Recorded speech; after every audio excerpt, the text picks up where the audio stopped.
Amazing Spider-Man number 795 by Dan Slott and Mike Hawthorne.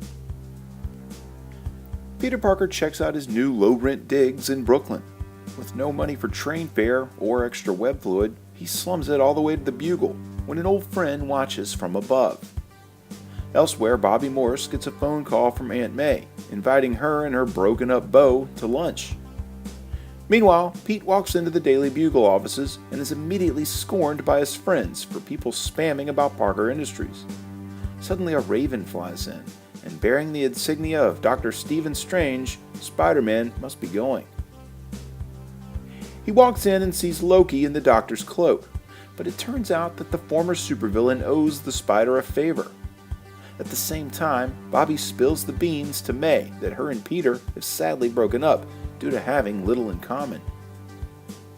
Back at the Sanctum, Loki explains that in return for putting in a good word, he can return Parker back to his days of wealth. He tells the former Asgardian that he's had dealings with messing with time before, and he's not interested. Still, being as animated as he is, he accidentally breaks open a vase, and scores of flying ant monsters explode through the mansion's roof.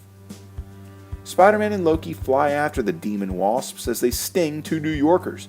While he finds out that his webbing is useless, Loki explains that his touch as a spider totem, whatever that is lethal to them. Spidey leaps onto them and makes quick work of the insects, but punches one of them through the cafe window where Bobby and Aunt May are. They're unhurt, but he finds out that outside, one of the victims has died from his injuries. He asks Loki for that favor. Turn back time to save the man. They find themselves back in the Sanctum Sanctorum before the vase was broken. In kind, Spidey tells Loki that he'll spread the word that he's not a total poser. Loki watches him through a crystal ball with Bobby and Aunt May and wonders when the real payback might be. The issue wraps with a glimpse into that possible future. Norman Osborn opens the vial with the Carnage symbiote, and as the creature spreads over him, appears to be a little more than what he bargained for. What'll happen next? We'll have to wait to find out, as this issue is left to be continued.